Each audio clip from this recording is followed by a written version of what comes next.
everyone, it's just paid. This video took me a little while to script.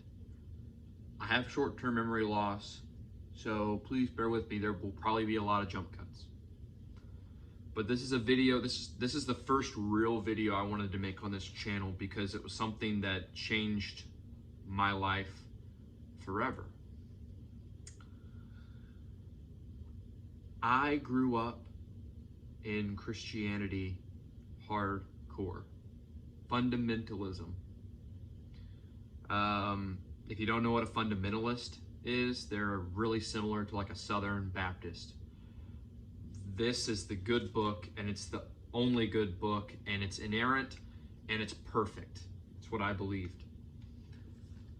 Of course, when I believed that, I hadn't read it. But the point is, I grew up in this culture. I was indoctrinated at an early age.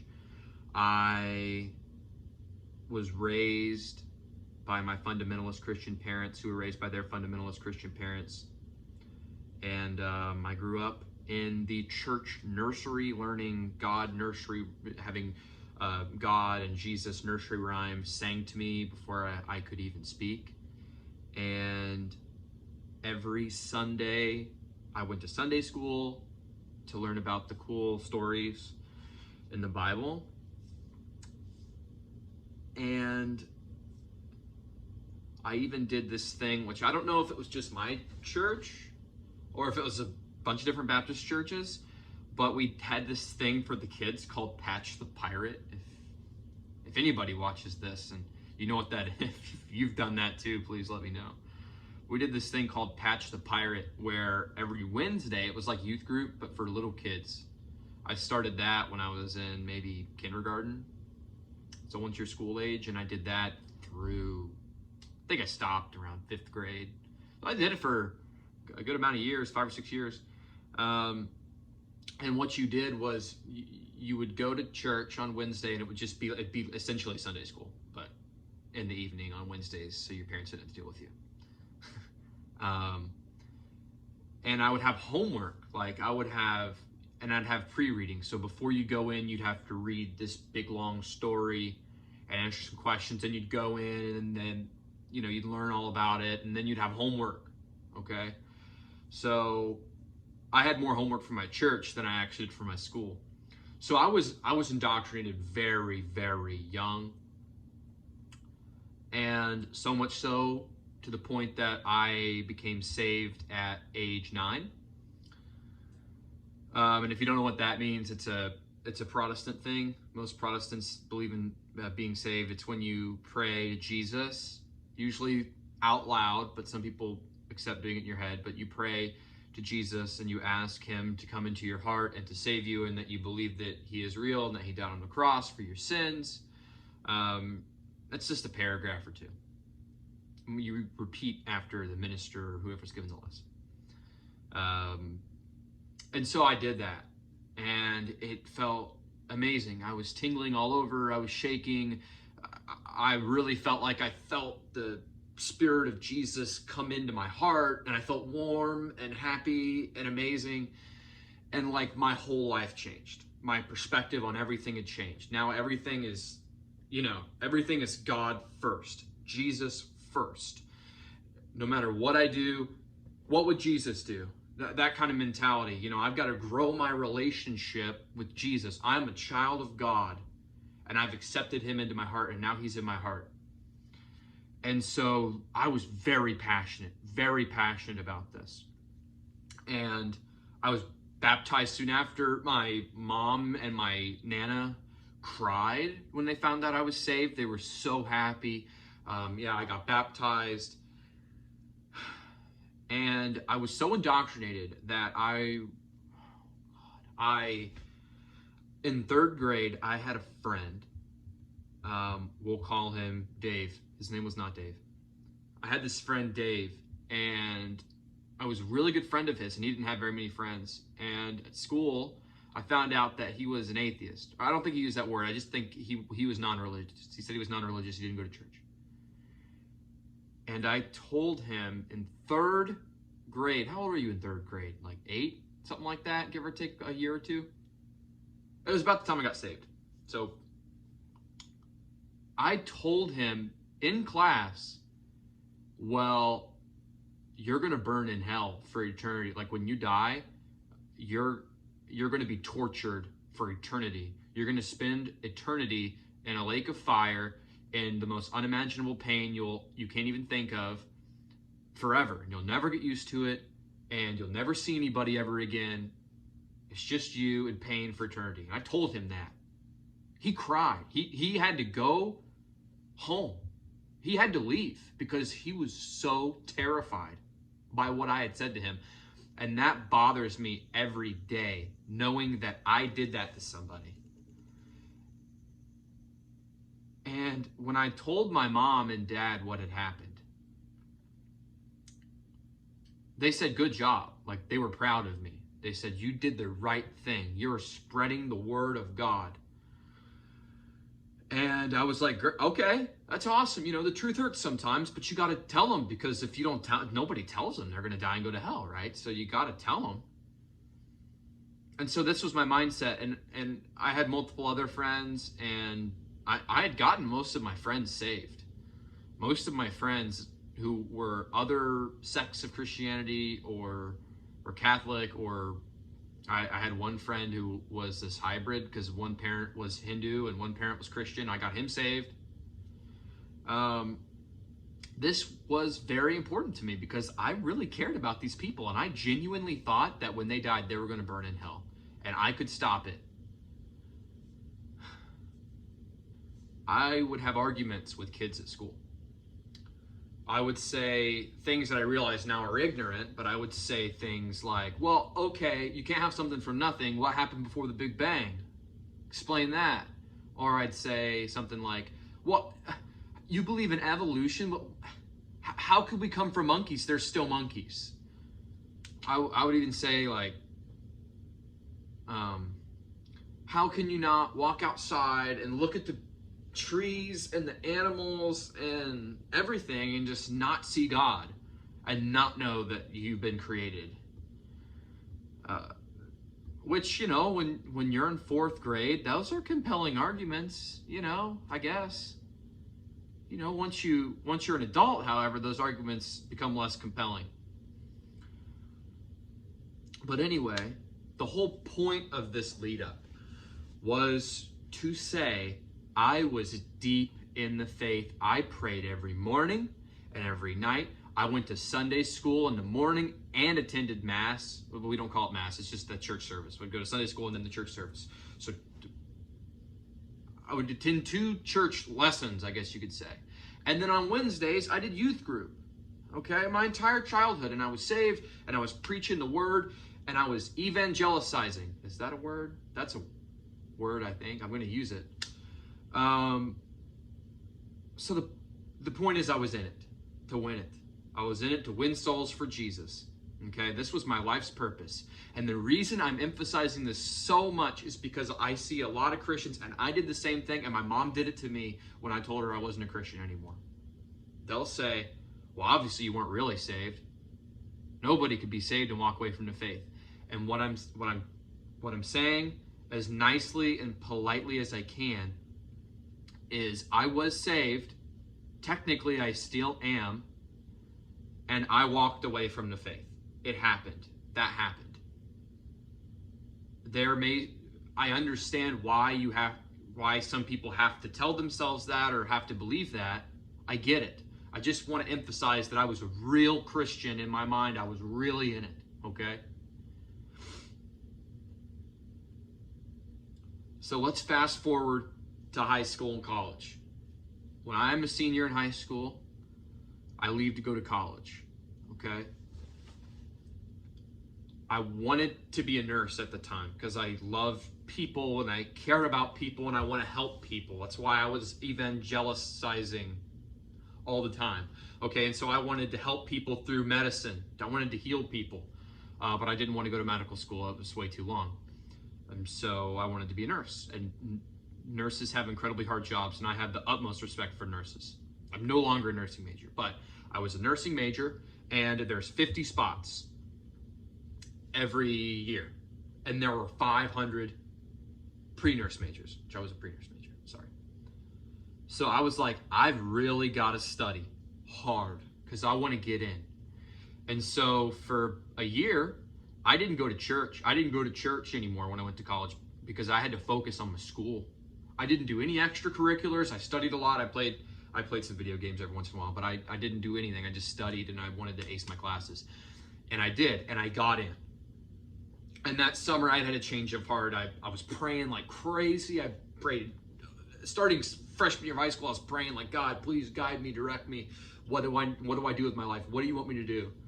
And that whole time I thought it was nursing, and I was praying more and more, and then I started to realize maybe it isn't nursing, maybe it's teaching. And so I changed my major to biology and education. I have 2 majors, and I'm still this to this day. I'm a senior. And so I drop out of the program and I change my major. I start taking biology. I'm a biology major, so I start taking biology classes, and I start learning about evolution and things like that. And there are Christians who accept evolution and are still Christians, and that's totally fine. That's totally fine. However, I was not brought up to think that evolution is some just weak attempt to try, and scientists are just scrambling to come up with this half-baked idea just to say there's no God, or because they hate God, or whatever, okay? But it's not proven or anything. But then I'm taking these classes and I'm like, wow, my teachers are like silver-tongued liars. They are making a really strong case for this, but there's no way. And so what I did is I started doing my own research. I looked into lectures by like Jerry Coyne on why evolution is true. And I'll link that below. I'll link one of his lectures below. And evolution is like an undeniable fact. I mean, in the science world, we never say anything's a fact, for the most part, like theories, you know. But the evidence is incredibly compelling, and it makes the most sense compared to any other theory, including creation. And so I was like, okay, I can do that. I will accept evolution. Maybe Adam and Eve are like a myth, or they're like a lesson to teach you about sin and things like that. And there are a number of problems with doing that, because it talks about, I don't know, there's problems with that, obviously. A lot of Christians will acknowledge that. There's a problem with that, usually. And so for a while, I'm a Christian who accepts evolution. I'm still praying every day, every morning and every night. I'm still praying. I'm praying before I eat when I remember, but I will forget sometimes. We're human after all. We're not perfect. But I started to feel really guilty, because I started to question things. I started to think, well, why are there so many other religions? Well, not even religions, just sects of Christianity. There are hundreds, countless types, denominations, whatever you want to call them, of Christianity. And most of them, not all of them, but most of them claim to be the only right one. Like fundamentalist Baptists think they're the only Christians that go to heaven. Methodists have it wrong. Catholics have it wrong. They're going to hell. Mormons have it wrong. Jehovah's Witnesses, they have it wrong. They're going to hell. So not only do you believe that most of the people who are Christians go to hell, but you also believe every other religion goes to hell. And I was like, well, what the heck happened to Native Americans? Because Jesus dies at like close to 0, like 30 AD or something.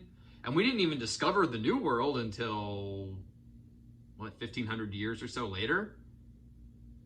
So were there generations after generations after generations of people just born and damned because they didn't know about Jesus?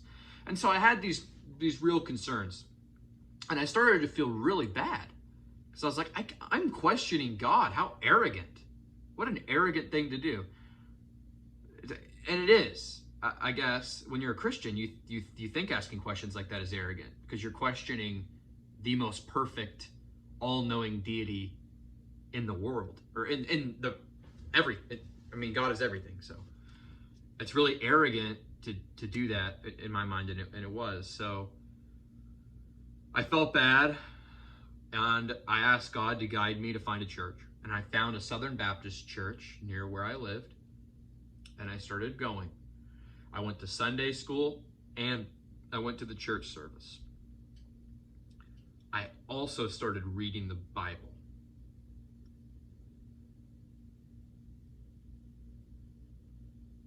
Reading the Bible was the worst thing I ever did for my faith.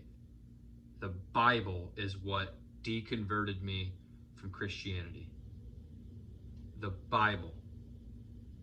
Not Seth Andrews, not Matt Dillahunty, not my college professors. It was the Bible. I want to stress the significance of that. But what I'm going to do is I'm going to read some verses. When I was reading the Bible through, I decided to put a sticky note on the pages that I had issues with. I didn't do this originally. I just I'm going to read it. And then I saw some things that bothered me. And I was like, well, you know what? I'll put some sticky notes on it and then I'll ask the preacher about them. And then I realized I had a lot of sticky notes. And coming from a faith where you believe the Bible's inerrant, if I question something that I've highlighted and put a sticky note on, I'm questioning God, and that's horrible.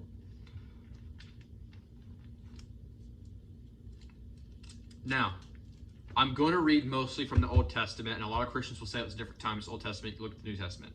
But I will say, I'm reading the New Living Translation.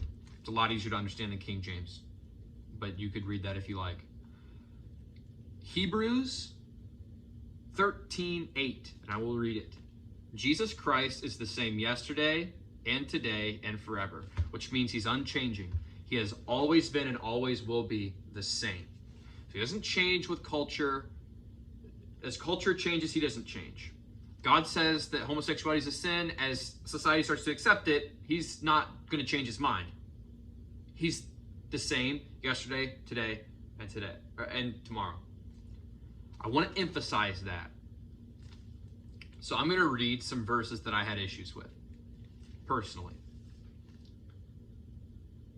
Exodus was the first time I had an issue, and it's Exodus 21.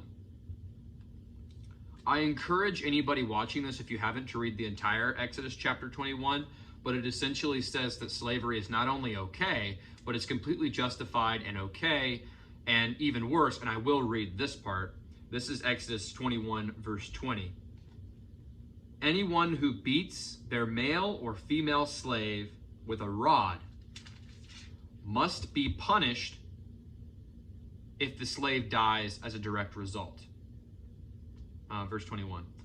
But they are not to be punished if the slave recovers after a day or two, since the slave is their property. Okay, so that's a lot to unpack. God says slavery is okay. God says people can be property. Two things that I have a huge problem with. Slavery, in my opinion, is atrocious, and I've always thought slavery was atrocious. And so when I read this, my brow peaked, because I was like, what? Hold on. We can have slaves, and we can own people as property, and we can beat them with a rod. Not only can we have slaves, but we can beat the crap out of them, and as long as they stand up in a couple of days, it's fine.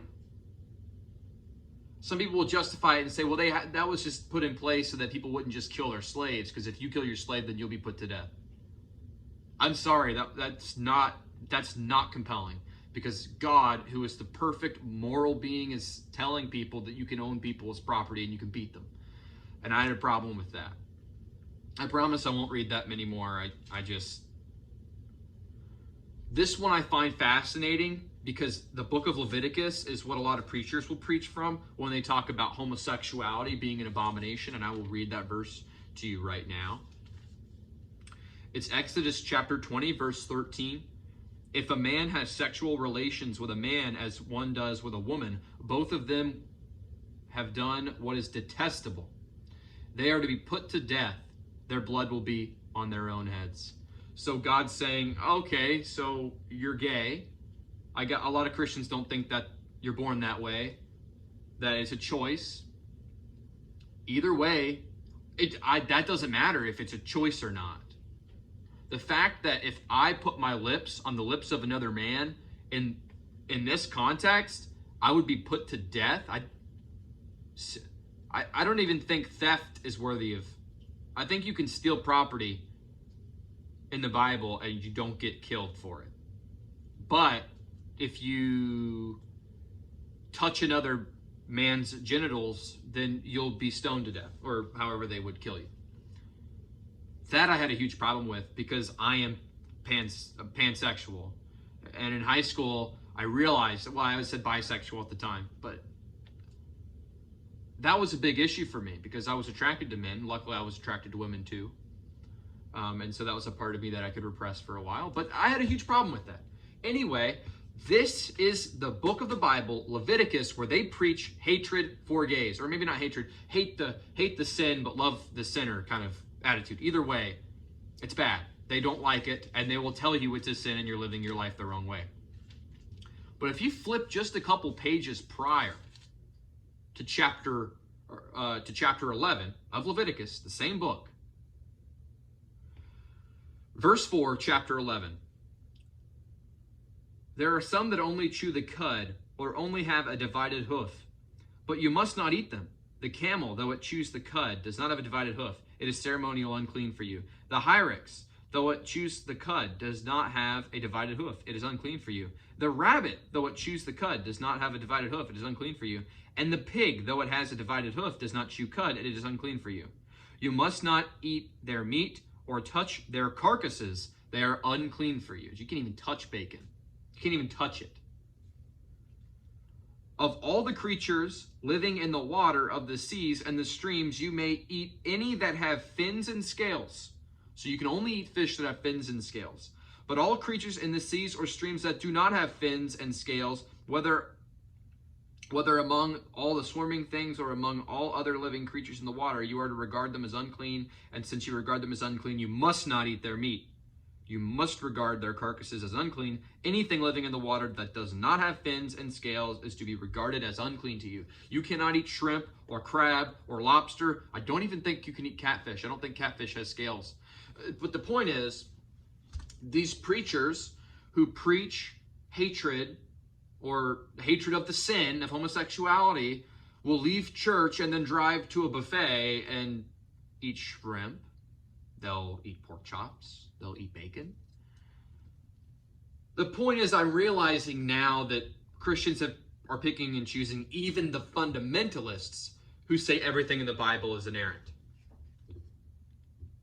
So I started to have some issues there. Now, I have way more to read, and I even have one where God justifies abortion. God aborts a fetus. I'm not going to read it, but it is Numbers chapter 5. It is the test for an unfaithful wife. It starts on verse 11 and ends on verse 28. Now, I'm not going to read it because I think I've made my point, and that there are some errors in this inerrant book, and I had a big problem with that. And so since you don't choose to be gay, God will force some people to go through life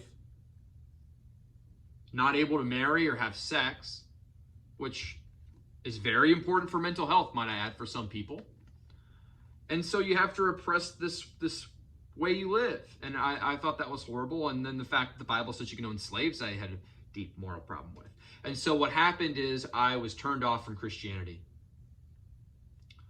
And I thought, okay, maybe I'm not a Christian anymore. I still believe in God. I need to look into this. Maybe I'll be Muslim or maybe I'll be Hindu. I'll look into these other religions. I'm going to see what they're about. Okay? So what happens next is I start actually looking into atheist YouTubers, like Seth Andrews is the first one I found, and I watched a couple of his lectures. I'll link them below. They're amazing. After watching those 2 lectures, I was like, okay, I'm agnostic. Okay, it wasn't that fast, but I also watched the Matt Dillahunty. I watched his Atheist Experience show where he debates theists who call in, and I'm like, okay, so I'm agnostic. I don't know if there's a God. There may be one. And I still think that. I still think that today, by the way. I don't think anybody knows. Everybody's agnostic. Everybody on this planet is agnostic. There are some religious extremists who will say they're 100% sure, and that's fine. They would not be agnostic, but pretty much everybody on this planet is agnostic, because you can't be 100% sure there is a God, because it's about knowledge. And then belief is different. And then you have theism and atheism. And so I'm an atheist. I'm an agnostic atheist. After I had watched a lot of the atheist content, I started to read some. I read The God Delusion. I'll get them out. I'll actually get them right here. Right here. I read these two books. I read The God Delusion by Richard Dawkins, which, if you have not read, is a masterpiece. Frankly, it's amazing. It's kind of hard to read sometimes, but it's good. He has a newer book, called Outgrowing God, which is the exact same book, but it's much easier to read, and I like it. I just was disappointed when I bought it, because I've already read this book, and it's the same book essentially. It's just easier to read. You can hand this to a middle schooler, and they could read it. And I also read this one, which is God is Not Great: How Religion Poisons Everything, by Christopher Hitchens, also an amazing book. And so after this, I'm like, yeah, okay, I'm definitely an atheist. I need to tell my parents. I also had a fiance at the time, who we're now married. It's good. And I'm like, what the heck am I supposed to do? I'm an atheist. Like, how are my parents going to react? When I told my mom that I was bi in high school, she just pretended like I didn't say anything. She asked me like what? Really? You're attracted to men too? And I was like, yeah. And then she started giving me the silent treatment, and then we acted like it never happened. So I was really, really scared to tell them about my beliefs. And I hid this from them and my fiance for about a year. Then I told my fiance, who is very loving and understanding. She's an incredible woman. She's very understanding. She is a theist, she's technically a deist. She believes in a creator, but not a personal one, which is fine. We don't have to have the same beliefs. It was so wonderful. I was worried that she may run out, because she was also fundamentalist Christian, but we had that talk, and we're both out of that incredibly, in my opinion, toxic mindset, which is really nice. But after a couple months, I decided to tell my parents, because I wanted to tell them before I got married. And I told her parents too. And I will preface by saying I'm still on speaking terms with her parents and my parents. However, when I told my parents, it took 4 hours. I brought my Bible, and I brought this one with all these notes in it. And I told them what was bothering me. I just said, hey, I've been on this journey, and I was reading this book, and I found these things that I have problems with, and I'll read them to you. And I read every single sticky note, and my parents had an answer for all of them. And that answer was, it was a different time. Every time, that was the answer for pretty much everyone. And my dad was incredibly angry that I was being so arrogant. And he's still, my family, my sister, my mom, my dad, they're still fundamentalist Christian, which, whatever. But they were very hostile about it. And ever since, we have talked about religion maybe once or twice, and neither one of us have changed our minds. When I told my now wife, when I told her parents,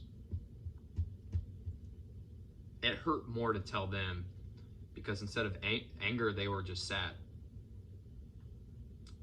And I empathize, because I hate that religion does that to people. It makes you feel horrible for other people. I don't want to use the word pity, because it has negative connotations, but when I was a Christian and someone wasn't a Christian, I felt bad for him. I was genuinely conflicted, especially if it was somebody I loved and cared about, because I'm like, you're going to go to hell when you die. And nobody wants that for anybody. And so they were just really sad. And, you know, they said some of the things like, how can you not see God? How are there still monkeys? And things like that. And I answered those questions. But that was my story. I have great relationships with my wife's parents. I love my in-laws. And I talk to my parents sometimes. I don't really go out of the way anymore just because they seem really judgy. And anytime I'm there, they're like, well, let's pray. Come on in, let's pray. And I think they're just kind of poking fun at me. They'll kind of giggle. And it just gets on my nerves. But I still talk to them. I have a good relationship with them. I just keep my distance sometimes. That's my story. And if there's anybody else out there who is a Christian or a Muslim or a Jew or whatever your religious beliefs are, just know that if you're questioning things, that's fine. And you shouldn't be scared to ask questions. If something is true, it should be able to hold up to scrutiny and questions. And you should be asking questions. I think when you don't ask questions, you can run into some serious problems. Just know that it's okay, and there are a lot of us out there who went through the same thing, and some people come out deists, and some people come out stronger in their faith, and some people come out atheists or other religions. Just know that it's okay. Always ask questions. Always be curious. The worst thing anybody can do is to stop asking questions about anything. Just know that you're not alone. If for some reason people actually see this video and you're someone who is a believer and you have questions, please email me. My email is justpeyton@gmail.com. I will do my best to answer any questions that you have, because I wish that I had someone to talk to when I was going through this similar thing. Thanks for listening, everybody. Stay safe.